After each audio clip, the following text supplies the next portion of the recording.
So let's take a look at 5.1. So in 5.1, we're going to look at natural log. We've done derivatives of polynomial functions, functions over fractions, square roots, trig functions. So a new type of function we're going to look at derivatives of are natural logs. But as we do that, let's remind ourselves of some properties of natural logs. If we have natural log of something to a power, we can pull that exponent out front and rewrite that as a product. If we have a product on the inside, then remember we can rewrite that as log of the first factor, log of the second factor, add those together. If we have a quotient on the inside, we can take the log of the numerator, log of the denominator, and subtract those. So those are some properties that may turn out to be beneficial as we work through some of the derivatives. Where we typically use the product rule to separate it into separate logs is when we have two separate variables or two separate variable expressions or functions on the inside. If it involves a constant in a variable, a lot of times we're not going to split that up. For example, if we look at taking the derivative of natural log of 9x, the rule for taking the derivative of natural log, if it's just natural log x, the derivative of natural log x is 1 over x. But if it's more than just x, if it's some function, then we have to use a chain rule.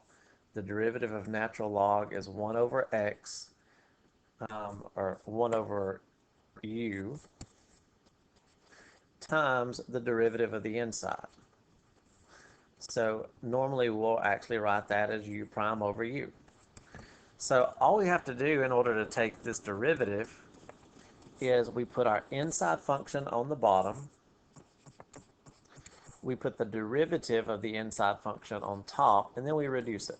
9 and 9 reduce, so our derivative comes out to be 1 over x. If we have a function natural log of x squared plus 5, if we want to find the derivative, our inside function goes on the bottom, the derivative of the inside function goes on the top, and that doesn't reduce. We have to be careful that we don't try to reduce those x's, because this x squared is a term. Something is being added to it. And if something is a term, we're not able to use it to reduce a fraction. Let's suppose we have f of x equals natural log of x plus 2 over x minus 5. If we just simply use our rule that the derivative is u prime over u, not u prime over u prime, but u prime over u, that would be u, and u prime would be the derivative of that. But think about how messy that would be. This u is a fraction, so in order to take the derivative of a fraction, you have to use the quotient rule. So we don't want to have to use the quotient rule if we don't have to in this case. So what we can do is we can rewrite our logarithm. So notice we didn't put a prime here because we're not taking the derivative yet. But since we have a quotient, we can take the log of the numerator, log of the denominator, and subtract those.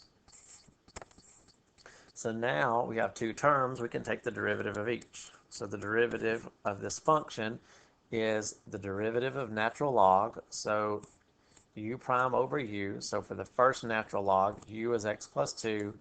The derivative of x plus 2 is 1. And then for the next term, the derivative of natural log is u prime over u. So u is the inside function. The derivative of that goes on top. We could get a common denominator, put those together, or we could just leave it like that. That would be sufficient here.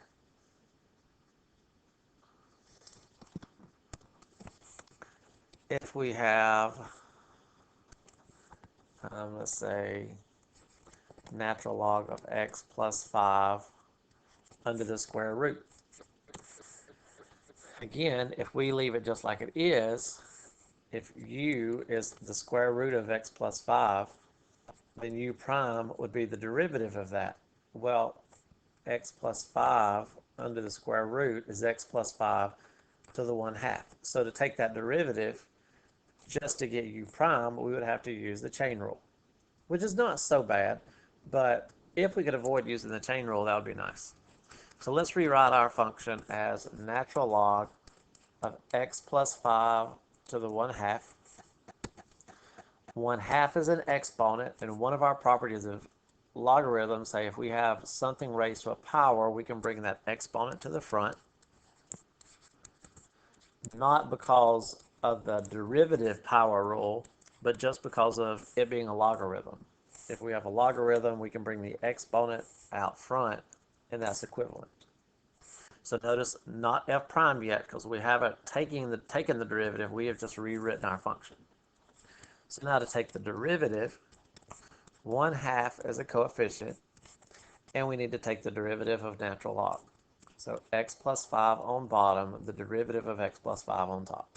So we end up with 1 over 2 times x plus 5, and that's our derivative. If we have, let's say, sine of x times natural log of x cubed plus 1, we want to take the derivative. We have a couple things going on. We have a product. We have sine times natural log. So call that u, call that v.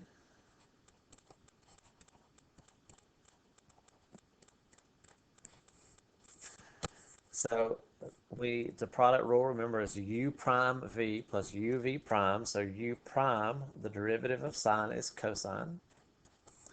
And then for v prime, the derivative of natural log is the derivative of the inside.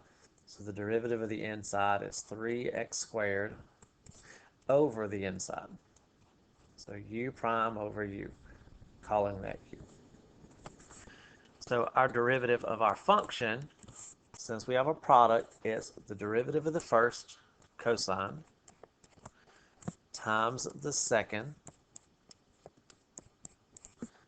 plus the first times the derivative of the second.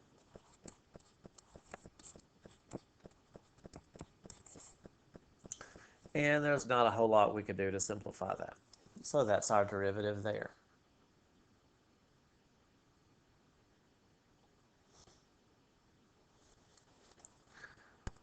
Let's do one where we do implicit differentiation. Suppose we have natural log of x squared y plus 7x equals 9. So let's find dy over dx.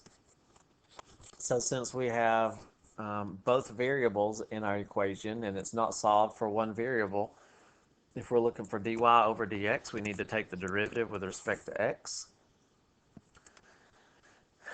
Before we take our derivative, let's rewrite this natural log. Since we have a product, let's call that natural log of x squared plus natural log of y. Now that we have separated our factors here, the derivative of the first natural log, we put x squared on bottom, and the derivative of x squared on top. For the derivative of this one, we put y on bottom, and the derivative of y with respect to x, which is either y prime or dy over dx on top. So y on bottom, the derivative of y on top. The derivative of 7x is 7, and the derivative of 9 is 0. So this x will cancel one of those. So 2 over x plus, for short, let's call that y prime over y plus 7 equals 0. So let's get every term that doesn't have a y prime, oops, every term that doesn't have a y prime to the other side. So we're going to subtract 7 from both sides, and we're going to subtract 2 over x. So y prime over y equals minus 2x minus 7. And then to get y prime, which is dy over dx, multiply both sides by y. So we multiply this side by y, the y's cancel. And then we're going to have the other side times y. And we can leave it like that. We could distribute that, but it's okay to leave it as it is.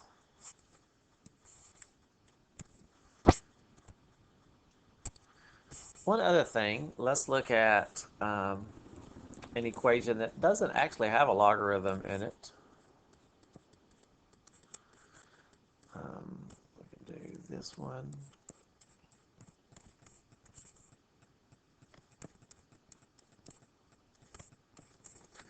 So let's look at taking this derivative.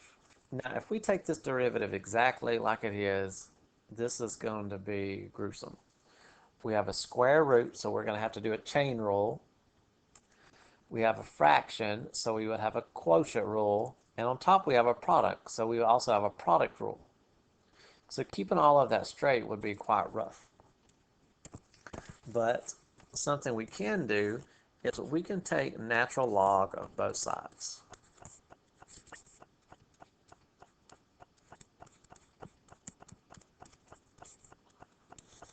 Now, often in the problem, they're going to tell us x has to be greater than a certain number, in this case, for example, 1. And the reason they say that is that what they'd say? They might describe it differently. But if x is larger than 1, then this expression will always be positive. And we need that for two reasons. One reason is we can't take the square root of a negative. But also, we can't take the log of a negative number, and we can't take the log of 0. So in order to take the log of both sides, that's only permissible if both sides are greater than 0. The benefit of doing this is that the right side can use properties of logarithms to rewrite this. We can call that x plus 1 times x minus 1 over 2x plus 1, all of that to the 1/2 power. Since we have a fraction to a power, each factor gets our exponent. So we get natural log of x plus 1 to the 1/2, x minus 1 to the 1/2, and 2x plus 1 to the 1/2.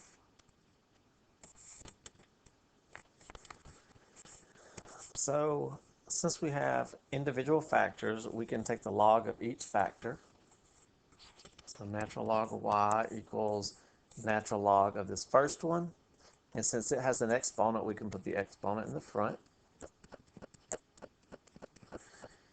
Plus, this one is times that one, so times plus natural log of that one. And since that one has an exponent, we can put the exponent in the front. And since that one's on bottom, we subtract natural log of that with the 1/2 in the front. So that makes each one of these natural logs much easier to take the derivative.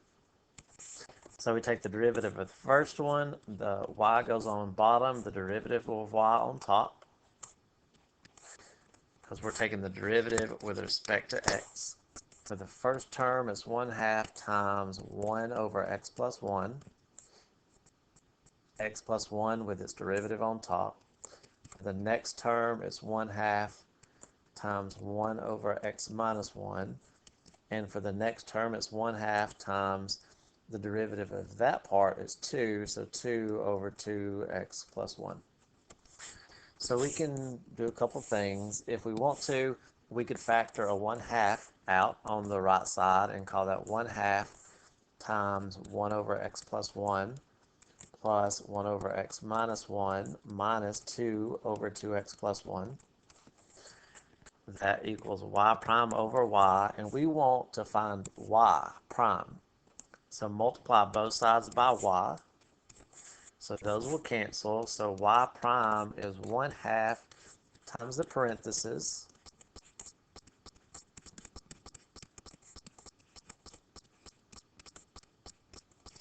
times y. And instead of leaving it as y, what y is? Y is that expression there. So the square root of x plus 1 times x minus 1 over 2x plus 1. So that's our y prime.